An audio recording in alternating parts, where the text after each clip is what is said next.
Hello students, हम कर रहे हैं चैप्टर नंबर 10 रेंचेज।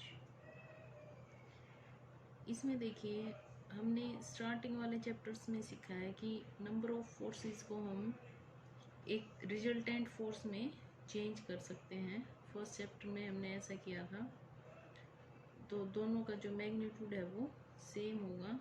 यहाँ पे रेंचेज के केस में हम पढ़ेंगे कि गिवन फोर्सेस को हम एक सिंगल फोर्स आर और एक कपल ऑफ मोमेंट के में चेंज कर सकते हैं।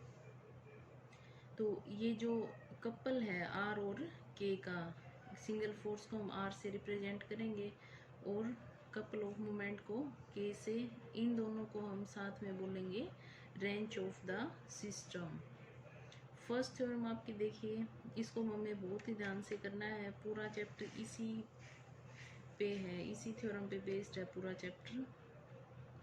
To show that a given system of forces can be replaced by two forces equivalent to the given system in an infinite number of ways and that the tetrahedron formed by the two forces is of constant volume. यहाँ पे हम लेके चलते हैं forces given हमें R1 और R2 force, और R1 R2 force है वो चेंज हो जाते हैं या फिर उनका रिजल्टेंट सेम हो जाता है। वही काम R1 और R2 फोर्स करेंगे, उन दोनों को हम रिप्लेस कर सकते हैं R और K से, जहाँ पे R रिजल्टेंट फोर्स है और K कपल ऑफ मोमेंट है। यहाँ पे हमने ये बी ए लाइन जो है ये एक्स एक्सिस लिया है और ये जेड एक्सिस लिया है। जो रेंच है हमारा उसका जो बेस है वो जेड एक्सिस लिया है और ये वाई एक्सिस लिया है। यहाँ पे 3 डायमेंशनल में हम काम कर रहे हैं। ओ ए को हमने ए लिया है और ओ बी डिस्टेंस को बी लिया है। अब suppose that the given system is equivalent to forces R1 and R2 in such a way that the forces lie in planes perpendicular to OA and OB and make angle alpha and beta with OZ respectively। R1 force Z के साथ alpha angle बना रहा है और R2 force Z axis के साथ beta angle form कर रहा है। अब रिजोल्व करेंगे हम फोर्सेस के कंपोनेंट्स को। फर्स्ट R1 को रिजोल्व किया, R1 cos alpha plus R2 cos beta is equal to R cos 0, क्योंकि जो ये रेंच है ये जेड एक्सिस के साथ 0 डिग्री का एंगल फॉर्म कर रहा है, इसलिए R cos 0। This is first equation. अब सेकंड इक्वेशन हम परपेंडिकुलर टू ओ जेड, मतलब एक्स एक्सिस के अराउंड फॉर्म, एक्स एक्सिस के अलोंग रिजोल्व करेंगे फोर्सेस को। तो R1 कोस के लिए हम एंगल लेंगे 90 प्लस अल्फा। एक्स एक्सिस के साथ R1 एंगल बना रहा है 90 प्लस अल्फा, जो बाद में चेंज हो जाएगा साइन अल्फा में, प्लस R2 एंगल बना रहा है एक्स एक्सिस के साथ 90 माइनस बीटा। ये पूरा 90 है, इसमें से बीटा लेस हो गया, R2 से हमें देखना है तो 90 माइनस बीटा, जो बाद में हो जाएगा sine beta is equal to 0 into cos 90। ये सेकेंड इक्वेशन मिल गई। अब मोमेंट के लिए हम फॉर्मूला देखेंगे। Moment of a force about A line कैसे फाइंड आउट करते हैं मोमेंट को? Force into shortest distance into sine of the included angle. यहाँ पे फर्स्ट हम करेंगे फोर्स R1, तो ए R1 कोस साइन लेना है यहाँ पे हमें sine alpha plus B R2 sine beta. ये शॉर्टेस्ट डिस्टेंस है और R2 फोर्स हम ले रहे हैं जो एंगल बीटा बना रहा है जेड एक्सिस के साथ, इज इक्वल टू के कपल। सेकंड के लिए हम करेंगे शॉर्टेस्ट डिस्टेंस इंटू R1, ये हम कर रहे हैं परपेंडिकुलर टू जेड एक्सिस। तो इस केस में हमारा एंगल आ जाएगा 270 प्लस अल्फा, ये पूरा 270 प्लस अल्फा, और यहाँ से पूरा आ जाएगा 90 प्लस बीटा। साइन के कंपोनेंट में बाद में चेंज होके हम उसको कोस में लिख देंगे। यहाँ से आपको मिले इक्वेशन नंबर 3 एंड 4। अब इन ये फर्स्ट टू 4 इक्वेशन आने के बाद सिंपल हमारा कैलकुलेशन का काम रहता है। इक्वेशन नंबर 4 हम लेंगे, दोनों को इक्वल किया, यहाँ से दोनों को ऐड कर दिया और इसकी वैल्यू इक्वेशन 1 से हमने यूज कर ली जो कि r है। अब इन कंपोनेंट्स को इक्वल पुट करेंगे, first is equal to this, second is equal to this, ये इक्वेशन 5 ये 6। अब सेकेंड इक्वेशन का यूज हम करेंगे। सेकेंड इक्वेशन में है r1 साइन अल्फा और माइनस में टर्म थी इक्वल टू में ले लिया, a से मल्टीप्लाई, यहाँ पे b से मल्टीप्लाई और डिवाइड, इनको ऐड किया और इक्वेशन 3 से वैल्यू k यूज कर ली।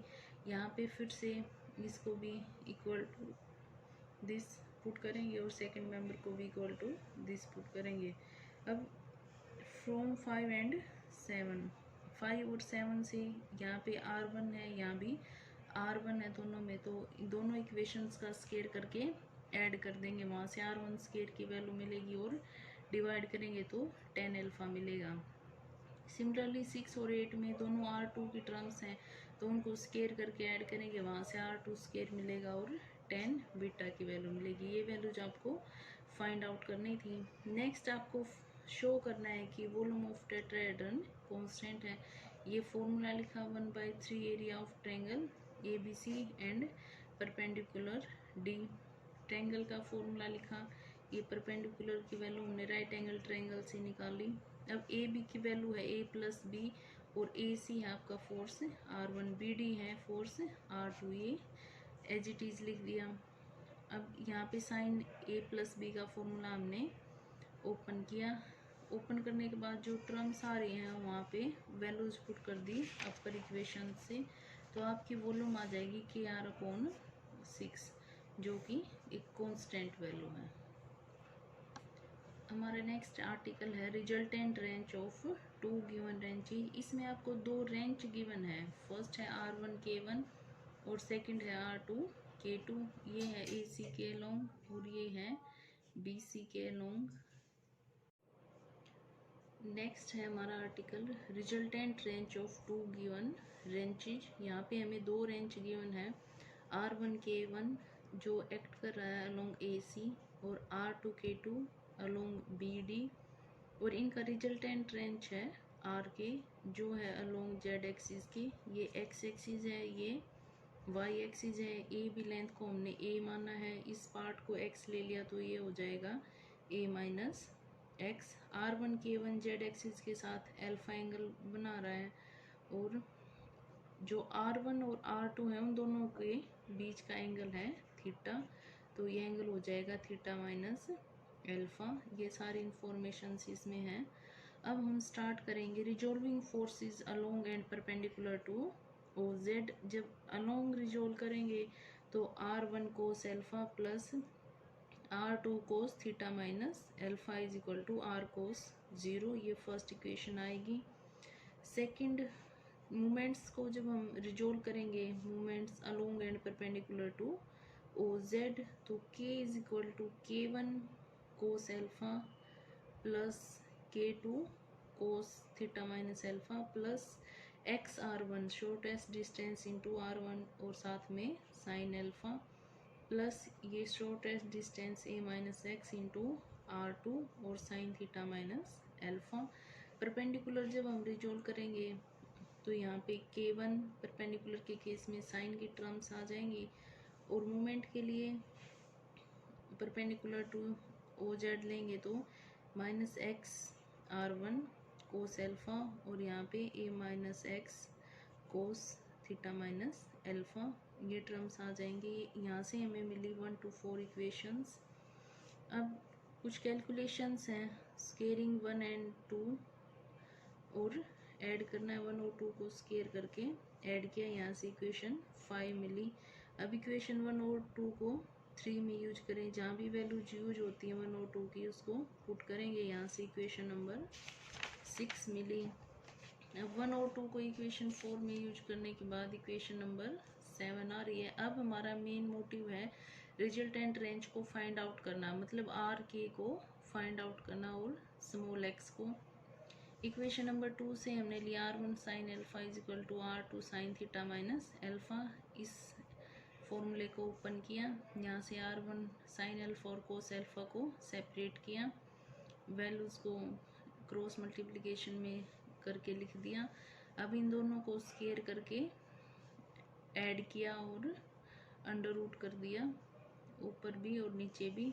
अब ये वैल्यू हमें मिली 1/r। अब फर्स्ट और सेकंड दोनों पार्ट्स को 1/r से इक्वेट करने पे हमें मिला 8th इक्वेशन।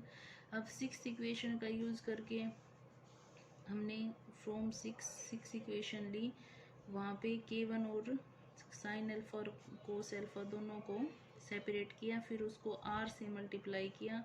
r से मल्टीप्लाई करने के बाद जो वैल्यूज r साइन अल्फा और r कोस अल्फा की इक्वेशन 8 में है उनको यूज़ किया। यूज़ करने के बाद आपको मिली इक्वेशन नंबर 9। अब इक्वेशन 7 इक्वेशन से हमें एक्स आर की वैल्यू को एक साइड लिया और बाकी वैल्यूज़ को राइट हैंड साइड में लिया। यहाँ पे मल्टीप्लाई करने के बाद हमने R1 K1 और इन साइन थीटा कोस थीटा की वैल्यूज़ को यहाँ पे एक्स आर को एक साइड रखा और बाकी इक्वेशंस को एक साइड रख के उस फॉर्मूले को ओपन कर लिया और r से मल्टीप्लाई किया। r से मल्टीप्लाई करने के बाद फिर से r साइन अल्फा और कोस अल्फा की वैल्यूज़ को इक्वेशन 8 से यूज़ कर लिया। यहाँ से मिली हमें इक्वेशन नंबर 10। अब R1 R2 K1 K2 और थीटा ये गिवन क्वांटिटीज़ हैं हमें, और फ्रॉम 5th इक्वेशन का यूज करके 5th इक्वेशन आपकी ये, जहाँ पे r को R1 R2 और थीटा के फॉर्म में दिया गया है। यहाँ से हम r की वैल्यू फाइंड आउट कर सकते हैं, और इक्वेशन नंबर 9 का यूज़ करके हम k की वैल्यू फाइंड आउट कर सकते हैं। r और k को ही हमें फाइंड आउट करना था।